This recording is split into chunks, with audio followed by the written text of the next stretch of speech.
Kanhirangad RTO test ഗ്രൗണ്ടിന് സമീപം തളിപ്പറമ്പ് വായിക്കമ്പ സംസ്ഥാന പാതയോട് ചേർന്ന് നിർമ്മിക്കുന്ന ജില്ലാ ജയിലിന്റെ രണ്ടാം ഘട്ട പ്രവൃത്തി ബുധനാഴ്ച തുടങ്ങും. പ്രവൃത്തി തുടങ്ങുന്നതിന് മുന്നോടിയായി ഉത്തരമേഖല ജയിൽ DIG V ജയകുമാറിന്റെ നേതൃത്വത്തിൽ ഉന്നത സംഘം സ്ഥലം സന്ദർശിച്ച് പ്രവൃത്തി അവലോകനം നടത്തി.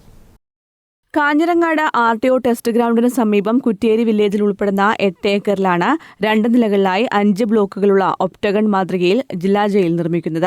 കോടിയേരി ബാലകൃഷ്ണൻ ആഭ്യന്തരമന്ത്രിയായിരിക്കെയാണ് തളിപ്പറമ്പിൽ ജയിൽ അനുവദിച്ചത്.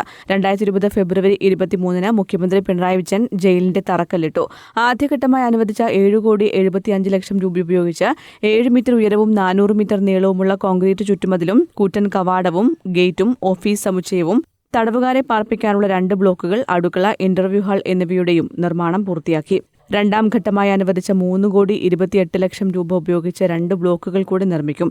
തുടർന്ന് ഇലക്ട്രിക്കൽ വർക്കുകളും ഫർണിച്ചർ, ശൌചാലയങ്ങൾ, നിലം ടൈൽസ് പതിക്കൽ എന്നിവ കൂടി യുദ്ധകാലാടിസ്ഥാനത്തിൽ പൂർത്തിയാക്കാനുള്ള ശ്രമങ്ങളാണ് നടക്കുന്നത്. പ്രവൃത്തി പൂർത്തിയാകുന്നതോടെ ആദ്യഘട്ടത്തിൽ 150ഓളം തടവുകാരെ പാർപ്പിക്കാനുള്ള സൗകര്യത്തോടെ ജയിലിന്റെ പ്രവർത്തനം തുടങ്ങുവാൻ സാധിക്കും. നിർമ്മാണം പൂർത്തിയാകുന്നതോടെ 2 നിലകളിലായി 252 തടവുകാരെ പാർപ്പിക്കുന്നതിനുള്ള സൗകര്യമാണ് ജയിലിൽ ഉണ്ടാവുക.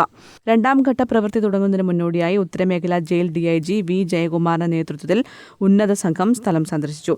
ഗ്രൗണ്ട് ഫ്ലോർ നിർമ്മാണം പൂർത്തിയാക്കി വളരെ വേഗത്തിൽ ജയിൽ പ്രവർത്തനം തുടങ്ങാനാണ് വകുപ്പ് തല തീരുമാനമെന്ന് V ജയകുമാർ പറഞ്ഞു.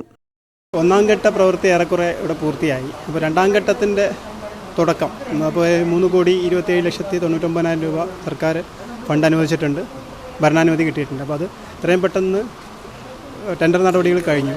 ഈ ആഴ്ച തന്നെ തുടങ്ങണം എന്നുള്ളൊരു ഉദ്ദേശത്തോടു കൂടിയാണ്, അതിനുള്ള മാർഗ്ഗനിർദ്ദേശം കൊടുക്കുക എന്നുള്ള താല്പര്യത്തോടു കൂടിയാണ് ഇന്നത്തെ ഈ ഒരു യോഗം വിളിച്ചു കൂട്ടിയിട്ടില്ല. രണ്ടാം ഘട്ടം ബ്ലോക്കുകൾ തന്നെയാണ്, പ്രധാനമായിട്ടും ബ്ലോക്കുകളാണ് രണ്ടാം ഘട്ടത്തിൽ ഉദ്ദേശിക്കുന്നത്. ഈ 2 ഘട്ടത്തോട് പൂർത്തിയാവില്ല, കാരണം ഇതിന് ഗ്രൗണ്ട് ഫ്ലോറാണ് ഇപ്പോൾ നമ്മൾ പൂർത്തിയായിരിക്കുന്നത്. അതുകൊണ്ട് ഫസ്റ്റ് ഫ്ലോറും ഉണ്ട്. ടോട്ടൽ 252 തടവുകാരെ പാർപ്പിക്കാനുള്ള സംവിധാനമാണ് നമ്മൾ ഇവിടെ ഉദ്ദേശിക്കുന്നത്. പക്ഷേ 125 ആദ്യത്തെ ഘട്ടം പൂർത്തിയാക്കി ജയിൽ തുറക്കുക എന്നുള്ളതാണ് ആലോചന. Kannur central jail superintendent K Venu, ഉത്തരമേഖല jail special officer E Krishnadas, Thaliparamba ജില്ലാ jail special officer PT Santhosh, nodal officer KK Baiju, deputy prison officer AK Shinoj, assistant prison officer KT Arun എന്നിവരും സംഘത്തിലുണ്ടായിരുന്നു. News bureau, Taliparamba.